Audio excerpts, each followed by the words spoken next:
नमस्कार मित्रांनो, psychology facts मराठीमध्ये तुमचं मनापासून स्वागत आहे। आजचा प्रश्न जवळपास प्रत्येकाच्या आयुष्यात कधी ना कधी आलेला असतो। समोरच्या व्यक्तीने तुमचा मेसेज सेंड केला पण रिप्लाय मात्र आला नाही, ते असं का करत असतील? त्यांना खरंच तुमच्याशी बोलायचं नसतं की त्यामागे अजून काही मानसशास्त्रीय कारणं असू शकतात? चला आजच्या व्हिडिओमध्ये याचं उत्तर जाणून घेऊया। मानवी उत्क्रांतीच्या इतिहासामध्ये आज आपण अशा एका अद्भुत युगात जगत आहोत जिथे हजारो मैल दूर असलेल्या व्यक्तीशी संपर्क साधणे अवघ्या काही सेकंदाचे काम झाले आहे। पूर्वीच्या काळी ज्या पत्रांची उत्तरे यायला महिने लागायचे, तिथे आज इन्स्टंट मेसेजिंग ॲप्समुळे संवाद अतिशय वेगवान झाला आहे। परंतु मानसशास्त्र सायकॉलॉजी सांगते की याच वेगवान तंत्रज्ञानाने आधुनिक मानवाला एक अत्यंत भयंकर आणि छुपा मानसिक आजार दिला आहे, ज्याला विज्ञानात टेक्स्ट एन्झायटी म्हणतात। व्हॉट्सॲप, इंस्टाग्राम किंवा मेसेंजरवर जेव्हा आपण आपल्या जवळच्या किंवा आवडीच्या व्यक्तीला मेसेज पाठवतो तेव्हा आपली बोटे स्क्रीनला खिळलेली असतात। काही वेळाने तिथे दोन निळ्या रेघा उमटतात किंवा खाली सीन हा शब्द लिहितो। विज्ञानाच्या भाषेत हा तो क्षण असतो जेव्हा संवाद पूर्ण व्हायला हवा असतो, परंतु सीन होऊनही जेव्हा समोरून मिनिटांमागून मिनिटे आणि तासांमागून तास रिप्लाय येत नाही, तेव्हा ती शांतता आपल्याला आतून कुरतडून लागते। हा केवळ एक अनुत्तरित मेसेज राहत नाही, तर तो आपल्या आत्मसन्मानावर झालेला एक डिजिटल आघात ठरतो। मानसशास्त्रज्ञांच्या मते प्राचीन काळी आदी मानवाला जंगलात हिंस्र प्राण्यांची किंवा अचानक येणाऱ्या संकटाची जी भीती वाटायची, हुबेहूब तशीच असुरक्षितता आणि भीती आजच्या मानवी मेंदूला नंतरच्या शांततेमध्ये जाणवते। कारण मानवी मेंदूला नकार, रिजेक्शन किंवा दुर्लक्ष, इग्नोरन्स सहन होत नाही। समोरच्याची ही मूक शांतता आपल्याला वास्तविक जगातील कोणत्याही शब्दांपेक्षा जास्त वेदना देऊन जाते। या संपूर्ण मानसिक छळाचे मूळ कारण समजून घेण्यासाठी आपल्याला आपल्या मेंदूतील रसायनांचा गेम समजून घ्यावा लागेल। मानवी मेंदू हा पूर्णपणे रिवॉर्ड मेकॅनिझमवर चालतो। जेव्हा आपण कोणाला मेसेज पाठवतो तेव्हा आपला मेंदू एका विशिष्ट रासायनिक डोसच्या प्रतीक्षेत असतो, ज्याला आपण डोपामाइन म्हणतो। डोपामाइन हे हॅप्पी आणि एक्साइटमेंट रसायन आहे। मेसेज पाठवल्यानंतर आपला मेंदू अशी कल्पना करतो की आत्ता लगेच रिप्लाय येईल, माझे कौतुक होईल किंवा संवाद पुढे जाईल आणि मला आनंद मिळेल। याला अँटिसिपेटेड रिवॉर्ड म्हणतात। परंतु जेव्हा मेसेज सीन होतो आणि समोरून टायपिंग हा शब्द दिसत नाही, तेव्हा मेंदूला खूप मोठा धक्का बसतो। मेंदूला जे रसायन हवे होते म्हणजे डोपामाइन हाय, त्याचा आलेख अचानक शून्यावर येतो।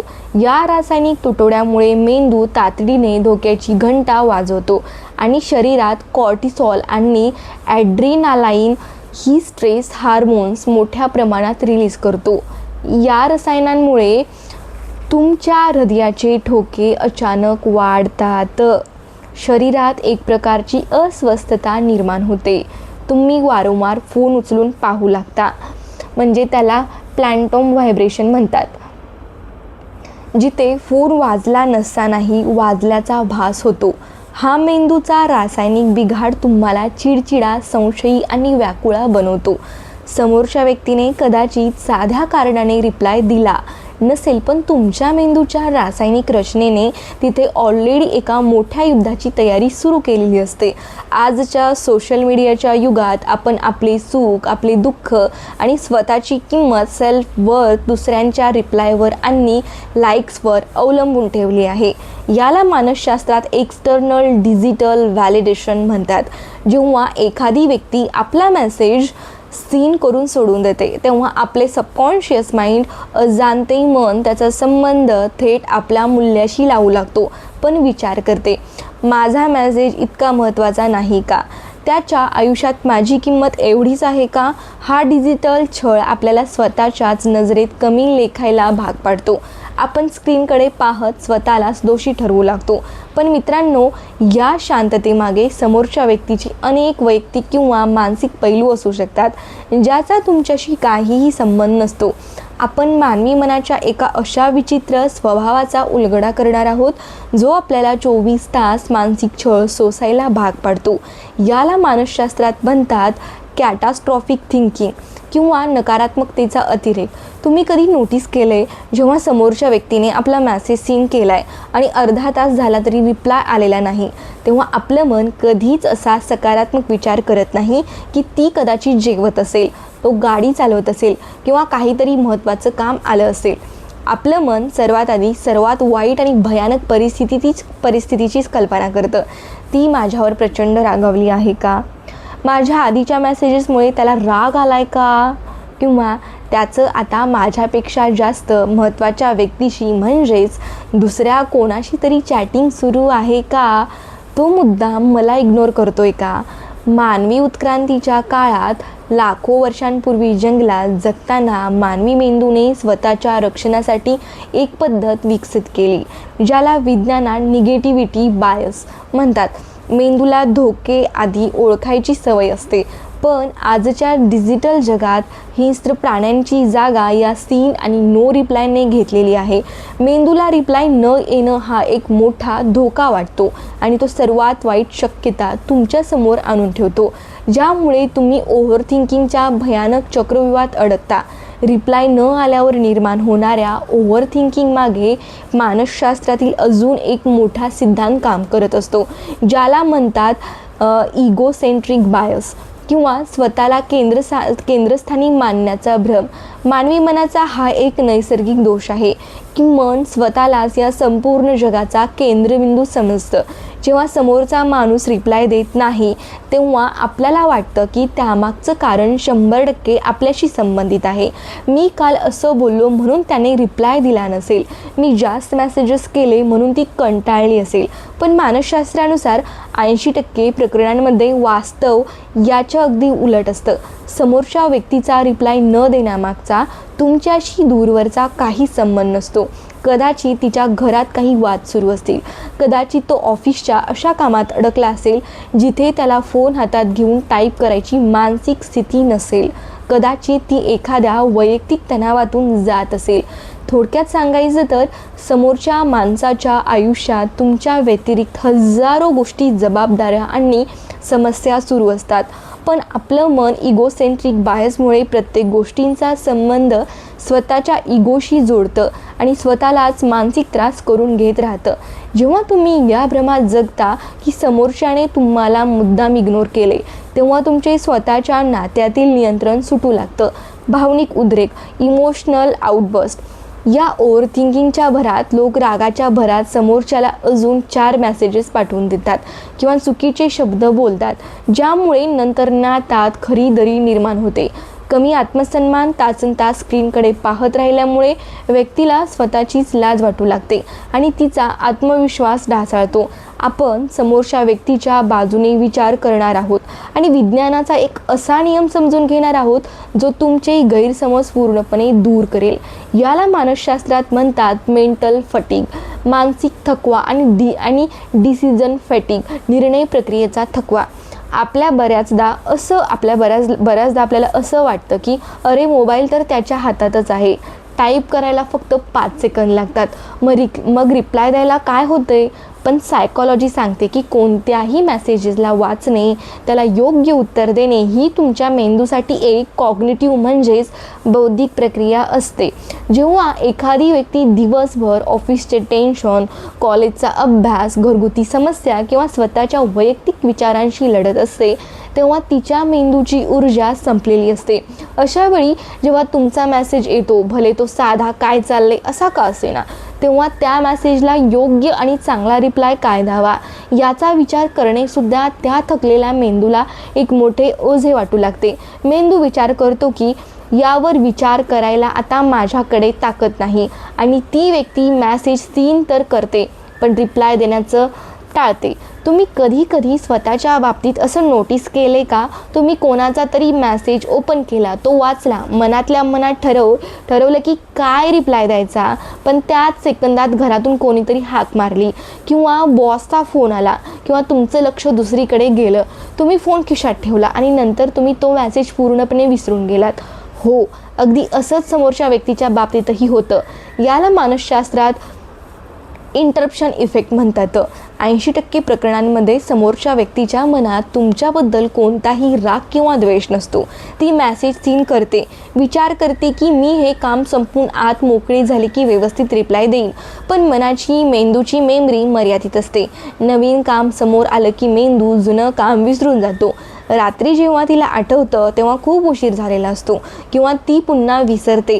त्यामुळे समोरच्याने मेसेज पाहून रिप्लाय दिला नाही याचा अर्थ त्याने तुम्हाला रिजेक्ट केले असं नाही, तर तो निव्वळ मानवी विसरभोळेपणा किंवा वेळेची कमतरता असू शकते.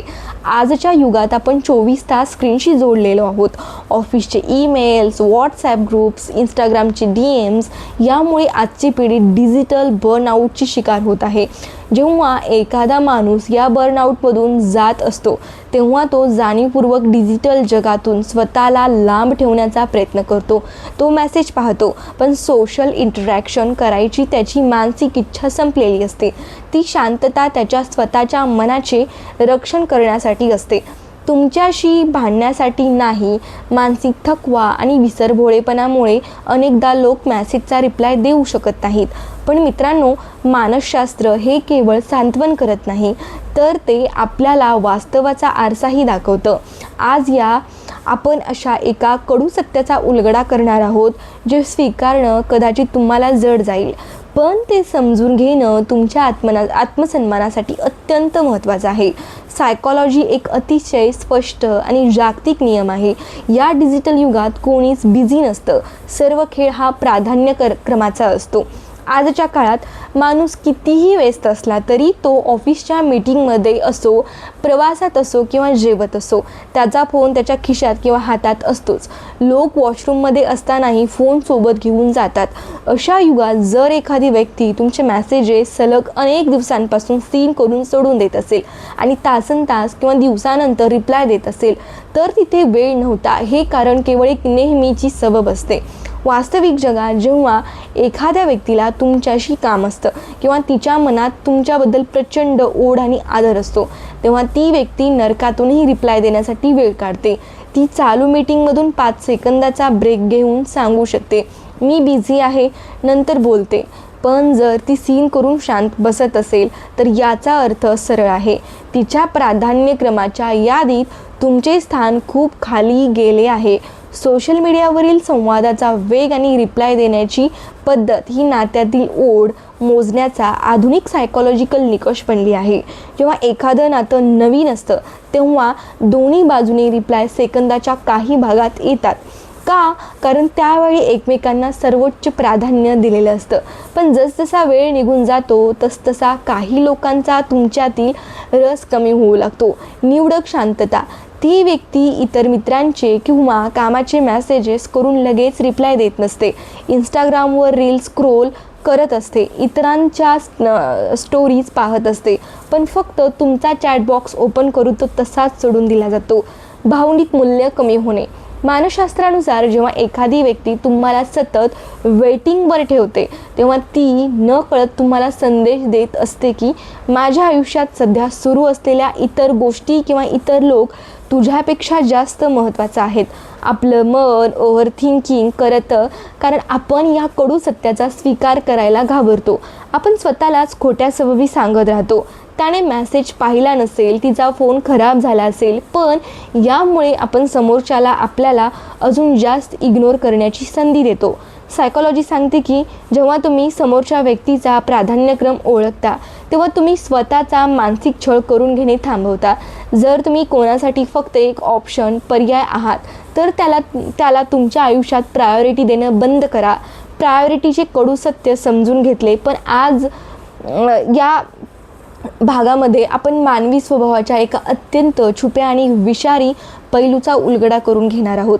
मानसशास्त्रात याला म्हणतात पॉवर डायनॅमिक्स. म्हणजे नात्यातील सत्ता संघर्ष. आपल्याला वाटतं की नातेसंबंध हे फक्त प्रेमावर चालतात, पण सायकोलॉजी सांगते की अनेक नात्यांमध्ये न कळत एक छुपा खेळ सुरू असतो. नात्यावर जास्त ताबा किंवा नियंत्रण कोणाचं काही लोक जाणीवपूर्वक विचार करून तुमचे मेसेज सीन करतात आणि रिप्लाय देत नाहीत. यामागे कोणताही मानसिक थकवा किंवा बिझी असणं नसतं, तर हा एक सायकोलॉजिकल गेम असतो. जो व्यक्ती रिप्लाय उशिरा देतो किंवा देत नाही, तो न कळत नात्यात स्वतःचे स्थान, वरचे अपर हँड असल्याची सिद्ध करण्याचा प्रयत्न करत असतो. त्यांना तुमच्या मनात एक भीती निर्माण करायची असते की तू माझ्यासाठी फार महत्त्वाचा नाहीस, मी तुला हवं तेव्हा वेटिंगवर ठेवू शकतो किंवा शकते. जेव्हा तुम्ही रिप्लायसाठी तडपता, वारंवार फोन चेक करता, तेव्हा समोरच्या व्यक्तीच्या अहंकाराला, इगोला प्रचंड समाधान मिळते.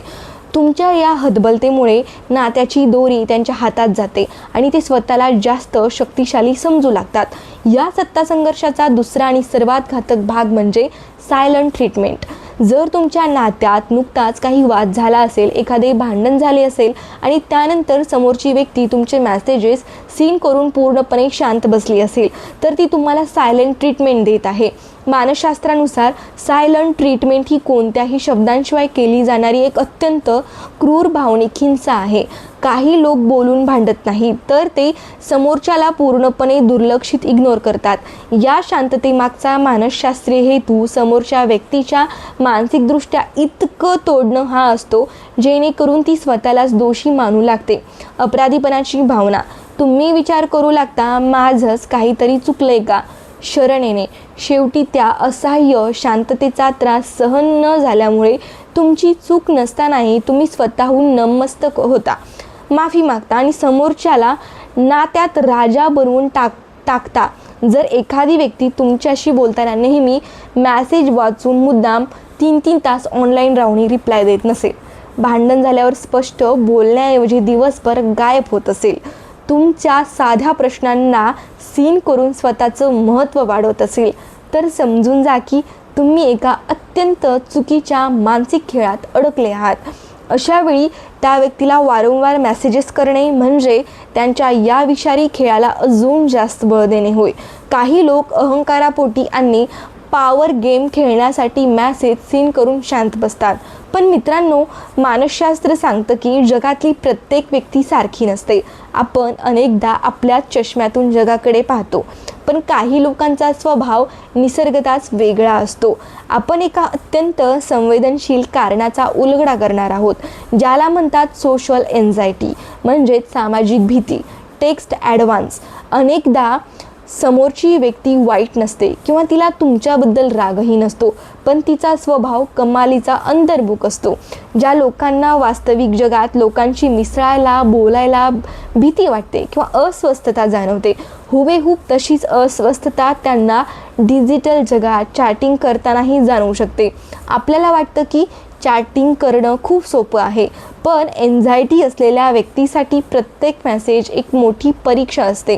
ते तुमचा मेसेज सीन तर करतात, पण लगेच काय रिप्लाय द्यावा या विचारांनी त्याचे मन गोंधळून जाते.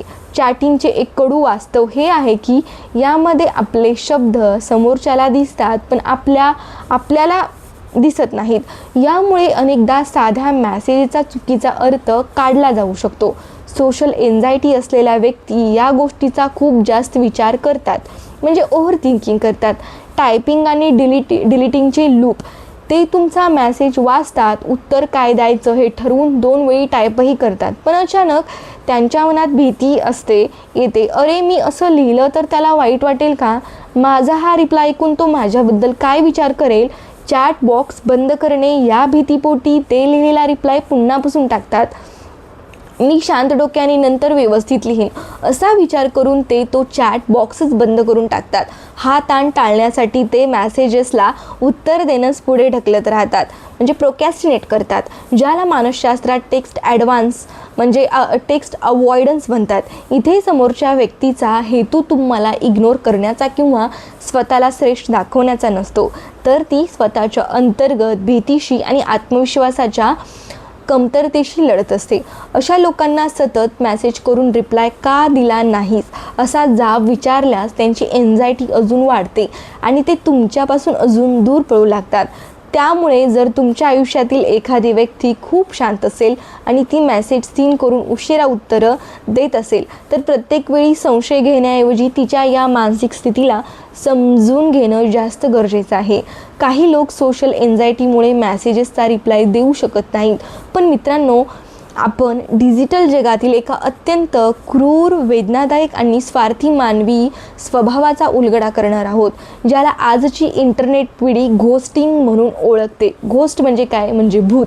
भूत जसं अचानक कोणालाही न सांगता अदृश्य होतं, अगदी तसंच जेव्हा तुमच्या आयुष्यातील एखादी व्यक्ती जिच्याशी तुमचं खूप चांगलं बोलणं सुरू होतं, कदाचित नातंही होतं, ती व्यक्ती कोणत्याही कारणाशिवाय कोणताही वाद न घालता अचानक तुमचे मेसेजेस सीन करून सोडून देते, तुमचे कॉल्स घेणे बंद करते आणि डिजिटल जगातून तुमच्यासाठी पूर्णपणे गायब होते, तेव्हा त्याला घोस्टिंग म्हणतात. हे मेसेज सीन करून रिप्लाय न देण्याचे सर्वात अंतिम आणि टोकाचे पाऊल आहे. इथे समोरची व्यक्ती केवळ एक मेसेज इग्नोर करत नाही आहे, तर ती तुमच्या संपूर्ण अस्तित्वाला डिजिटल जगातून पुसून टाकण्याचा प्रयत्न करत असते. मानसशास्त्रज्ञांच्या मते जे लोक इतरांना घोस्ट करतात ते मानसिकदृष्ट्या अत्यंत कमकुवत आणि पळपुटे असतात. त्यांच्यामध्ये भावनिक प्रगल्भता नसते. असे का करतात ते? संघर्षाची भीती. जेव्हा एखाद्या व्यक्तीला नात्यातून बाहेर पडायचे असते किंवा तिला तुमच्यातील रस संपलेला असतो, तेव्हा तिच्याकडे 2 मार्ग असतात. पहिला मार्ग म्हणजे समोर येऊन स्पष्टपणे सांगणे की मला आता या नात्यात रस नाही, पण हे सांगण्यासाठी हिंमत लागते, कारण समोरचा माणूस प्रश्न विचारणार, रडणार, कदाचित वाद होणार. घोस्टिंग करणारी व्यक्ती हा भावनिक संघर्ष टाळण्यासाठी सर्वात सोपा आणि पळपुटा मार्ग निवडते. तो म्हणजे संवादाचे दरवाजे कायमचे बंद करणे. सहानुभूतीची कमतरता. अशा लोकांमध्ये दुसऱ्याच्या वेदनेची जाणीव ठेवण्याची क्षमता नसते. त्यांना या गोष्टींचा फरक पडत नाही की त्यांच्या एका सीन आणि शांततेमुळे समोरचा माणूस रात्री किती अस्वस्थ होऊन ओव्हर थिंकिंग करत असेल. ते स्वतःचा स्वार्थ आणि स्वतःची मानसिक शांतता आधी पाहतात. घोस्टिंग ही सामान्य रिप्लाय न येण्यापेक्षा कितीतरी पटीने जास्त वेदनादायक असते, कारण जेव्हा एखादी व्यक्ती कारण न देता गायब होते तेव्हा आपला मेंदू एका चक्रव्यूहात अडकतो. स्वतःला दोष देणे म्हणजे आपण विचार करू लागतो, माझं काय चुकलं, मी शेवटचा मेसेज काय पाठवला होता. आपण जुने चॅट स्क्रोल करून स्वतःमध्ये चूक शोधू लागतो. मानसिक जखम. मानसशास्त्रानुसार घोस्टिंगमुळे माणसाच्या आत्मविश्वासाला इतका मोठा तडा जातो की तो भविष्यात इतर कोणत्याही नवीन व्यक्तीवर विश्वास ठेवायला घाबरू लागतो. थोडक्यात सांगायचे तर जर कोणी तुमचे मेसेज सलग सीन करून गायब झाले असेल तर हे समजून जा की चूक तुमच्यात नव्हती, तर चूक त्या व्यक्तीच्या मानसिकतेत आणि संस्कारामध्ये होती. आपण घोस्टिंग आणि डिजिटल पळपुटेपणामुळे भयंकर वास्तव समजून घेतलं, पण आज आपण अशा एका विषयावर बोलणार आहोत जिथे समोरच्या व्यक्तीपेक्षा आपण स्वतःचे सर्वात मोठे शत्रू बनतो. जेव्हा एखादा महत्त्वाचा मेसेज सीन होतो आणि समोरून रिप्लाय येत नाही, तेव्हा हताश होऊन रागाच्या किंवा काळजीच्या भरात अनेक लोक एकापाठोपाठ एक मेसेजेस पाऊस पाडू लागतात. रिप्लाय का देत नाहीत? काय झाले? मी काही चुकलो का? Please reply me. बिझी आहेस का? आणि शेवटी फक्त एक प्रश्नचिन्ह.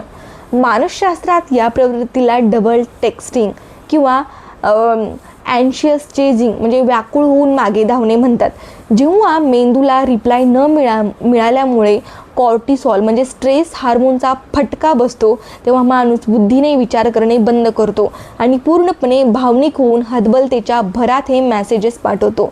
त्याला वाटतं की खूप मेसेजेस केल्याने समोरच्याला आपली काळजी किंवा राग समजेल, पण सायकॉलॉजीनुसार याचा परिणाम अगदी उलटा होतो. सायकॉलॉजीचा एक अतिशय कडक नियम आहे, तुम्ही ज्या गोष्टीचा जितका जास्त पाठलाग करता ती गोष्ट तुमच्यापासून तितकीच लांब पडते. हा नियम मानवी स्वभावालाही तंतोतंत लागू पडतो. जेव्हा तुम्ही मेसेजेस सीन झाल्यावरही समोरच्याला सतत मेसेजेस करत राहता, तेव्हा तुम्ही समोरच्या व्यक्तीला न कळत 3 सायकोलॉजिकल सिग्नल्स देत असता. माझ्या आयुष्यात काहीच काम नाही, तुम्ही रिकामे आहात आणि तुमच्या संपूर्ण आयुष्याचा आनंद फक्त त्यांच्या एका रिप्लायवर अवलंबून आहे. तुम्ही हतबल आहात, डेस्परेट आहात. समोरचा व्यक्ती तुमच्याशी कितीही वाईट किंवा निष्काळजीपणे वागला तरी तुम्ही तुमचा आत्मसन्मान बाजूला ठेवून त्यांच्या पायाशी पडायला तयार आहात. माझी स्वतःची कोणतीही किंमत नाही. तुम्ही तुमच्या स्वाभिमानाची म्हणजे सेल्फ रिस्पेक्टची चावी पूर्णपणे समोरच्याच्या हातात देऊन टाकता. याचा परिणाम असा होतो की समोरच्या व्यक्तीच्या मनात तुमच्याबद्दल असलेला उरलासुरला आदर, रिस्पेक्ट आणि ओढ पूर्णपणे संपून जाते. मानवी स्वभाव असा आहे की ज्या गोष्टी आपल्याला सहज आणि हतबलतेने मिळतात त्या गोष्टीला आपण कधीच किंमत देत नाही. तुमचा एक मेसेज इग्नोर करणारा माणूस तुमचे 10 मेसेजेस पाहिल्यावर तुम्हाला अजून जास्त हलक्यात म्हणजे ग्रँटेड घ्यायला लागतो. मानसशास्त्रज्ञ सांगतात की नातं कोणतंही असो, मैत्री असो वा प्रेम, तिथे आत्मसन्मानाची एक लक्ष्मण रेषा असायलाच हवी. जर तुम्ही तुमचा एखादा मेसेज स्पष्टपणे पाठवला आहे आणि तो समोरच्याने केला आहे तर तुमचे काम तिथे संपले. आता चेंडू समोरच्या कोर्टात आहे. जर त्याला तुमची काळजी असेल तर तो उत्तर देईल. जर तो उत्तर देत नसेल तर त्याचे हे उत्तर न देणे हेच त्याचे अंतिम उत्तर आहे. हे शांतपणे स्वीकारा. स्वतःला इतकं स्वस्थ करू नका की कोणाचा एक सीन आणि दुर्लक्ष तुम्हाला मानसिकदृष्ट्या उद्ध्वस्त करून टाकेल. तुम्ही कोणासाठीही पर्याय राहण्यासाठी जन्माला आलेले नाही आहात. आत्मसन्मानाला कशी उद्ध्वस्त करू शकते. आपण समोरच्याचे पॉवर गेम्स पाहिले, घोस्टिंग पाहिलं आणि डबल टेक्स्टिंगचे धोकेही समजून घेतले. पण मित्रांनो, मूळ प्रश्न तसाच राहतो. जर समोरच्याचा रिप्लाय देत नसेल तर आपण स्वतःला या मानसिक त्रासातून कसं बाहेर काढायचं. मानसशास्त्र सांगतं की तुम्ही समोरच्या व्यक्तीचे वागणे किंवा तिचा रिप्लाय देण्याचा वेग बदलू शकत नाही. तुमच्या हातात फक्त एकच गोष्ट आहे, तुमची स्वतःची प्रतिक्रिया, रिॲक्शन. जोपर्यंत तुम्ही तासनतास चॅटबॉक्स उघडून बसून राहाल तोपर्यंत तुम्ही तुमच्या मनाचा रिमोट कंट्रोल समोरच्याच्या हातात देत आहात. जर तुम्हाला या डिजिटल विळख्यातून बाहेर पडायचं असेल तर मानसशास्त्रज्ञांनी सुचवलेले 3 वैज्ञानिक उपाय आजच अंमलात आणा. जेव्हा मेसेजेस सीन होऊन रिप्लाय येत नाही तेव्हा तुमचा मेंदू आपोआप नकारात्मक विचार करू लागतो. तो मला इग्नोर करतोय, माझी किंमत नाही. अशा वेळी तुम्हाला जाणीवपूर्वक तुमच्या विचारांची दिशा बदलावी लागेल, ज्याला मानसशास्त्रात कॉग्निटिव्ह रिफ्रेमिंग म्हणतात. स्वतःच्या मनाला सांगा तो सध्या रिप्लाय देण्याच्या मानसिक स्थितीत नसेल, तिचं काहीतरी काम सुरू असेल आणि मुख्य म्हणजे त्याचा रिप्लाय न येणं हे माझं अपयश नाही, तर ती त्याची वैयक्तिक समस्या आहे. जेव्हा तुम्ही गोष्टी वैयक्तिक पातळीवर घेणे बंद करता तेव्हा तुमचा अर्धा ताण तिथेच संपतो. आपल्या मेंदूला वारंवार फोन चेक करायची एक चेष्टेखोर सवय लागलेली असते. मेसेज पाठवल्यानंतर किमान 2 तास फोन स्वतःपासून दूर ठेवा किंवा तो विशिष्ट चॅट आर्काइव्ह करून टाका. जेव्हा फोन तुमच्या डोळ्यासमोर नसेल तेव्हा मेंदूतील कॉर्टिसॉलचा स्तर हळूहळू कमी होतो. जोपर्यंत स्क्रीनवर सतत लक्ष राहील तोपर्यंत तुमच्या मेंदूची तगमग सुरूच राहील. सायकॉलॉजीनुसार अनेकदा तंत्रज्ञानाचे काही फीचर्स आपला ताण वाढवतात. तुमच्या फोनमधील म्हणजे ब्ल्यू टिक आणि लास्टिंग बंद करा. जेव्हा तुम्ही स्वतः या गोष्टी पाहणं आणि दुसऱ्यांना दाखवणं बंद करता तेव्हा तुमच्या सबकॉन्शियस माइंडमधील लगेच रिप्लाय आला पाहिजे ही डिजिटल अपेक्षा निसर्गतःच नष्ट होते. तुम्ही एका मोठ्या मानसिक बंधनातून मुक्त होता. एका मेसेजच्या रिप्लायसाठी थांबणं म्हणजे तुमच्या अमूल्य वेळेचा आणि ऊर्जेचा अपमान आहे. जी ऊर्जा तुम्ही स्क्रीनकडे पाहत ओव्हरथिंकिंग करण्यात घालवत आहात ती ऊर्जा स्वतःच्या विकासासाठी वापरा. व्यायाम करा, एखादा छंद जोपासा किंवा तुमच्या करिअरवर काम करा. वास्तविक जगातील तुमची प्रगती इतकी मोठी असायला हवी की उद्या कोणाचा सीन आणि नो रिप्लाय तुम्हाला स्पर्शही करू शकणार नाही. एका ब्ल्यू टिक मागे मानवी मनाची किती खेळ, इगो गेम्स, एन्झायटी आणि सायलेंट ट्रीटमेंट दडलेली असते. आपण या डिजिटल विळख्यातून बाहेर पडण्याचे वैज्ञानिक उपायही समजून घेतले आहेत. पण आज या शेवटच्या भागात आपण अशा एका अंतिम सत्याचा स्वीकार करणार आहोत जो आजपासून तुमच्या जगण्याची पद्धत बदलून टाकेल.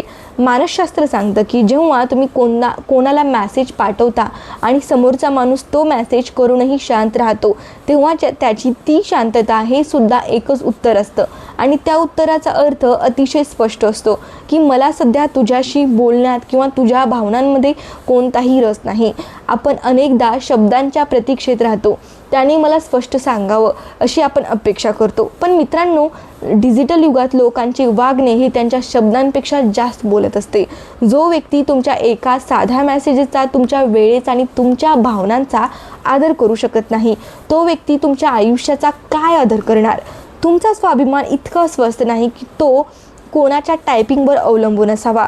कोणाच्या एका रिप्लायची वाट पाहत स्वतःला मानसिक कोठडीत कोंडून घेऊ नका. तुमच्या मेसेजला सीन करून सोडणाऱ्या माणसाला तुमच्या आयुष्यातून कायमची अनसीन करून टाका. हाच आत्मसन्मानाचा खरा सायकोलॉजिकल नियम आहे. मोबाईलची ही 6 इंचाची स्क्रीन तुमचं नशीब, तुमची व्हॅल्यू ठरवू शकत नाही. वास्तविक जगात तुमच्यासाठी खूप मोठी स्वप्न आणि ध्येय वाट पाहत आहेत. जो तुमचा आदर करतो त्याला जीव लावा, पण जो तुम्हाला इग्नोर करतो त्यासाठी तुमचे दरवाजे कायमचे बंद करा. स्वतःचे साम्राज्य असे उभे करा की उद्या तुम्हाला इग्नोर करणाऱ्या व्यक्तीला तुमच्या एका सीनसाठी तरसावं लागेल. सीन आणि रिप्लाय मागचं संपूर्ण मानसशास्त्र आज आपण मुळापासून समजून घेतलं. हा व्हिडिओ अशा एका मित्रासोबत नक्की शेअर करा ज्याचा फोन सध्या कोणाच्या तरी रिप्लायच्या प्रतीक्षेत सारखाच चालू असतो. तुमचा हा एक शेअर त्याचा हरवलेला स्वाभिमान त्याला परत मिळवून देऊ शकतो. आणि हो, मानसशास्त्र सांगतं की ज्या माणसाचं मन स्वच्छ, कल्पक आणि एखाद्या राजासारखं मोठं असतं, ती माणसं चांगल्या माहितीची कदर करायला आणि चॅनलला सपोर्ट करायला कधीच मागे पुढे पाहत नाहीत. मानवी स्वभावाचे, मेंदूचे, सायकॉलॉजीचे हे धक्कादायक खेळ अगदी सोप्या मराठीत समजून घेण्यासाठी तुमच्या स्वतःच्या हक्काच्या सायकॉलॉजिकल फॅक्ट्स मराठी चॅनलला आत्ताच सबस्क्राईब करा आणि बेल आयकॉन दाबायला पण विसरू नका, कारण पुढचा व्हिडिओ तुमच्या आयुष्याला आणि स्वभावाला एका वेगळ्याच उंचीवर घेऊन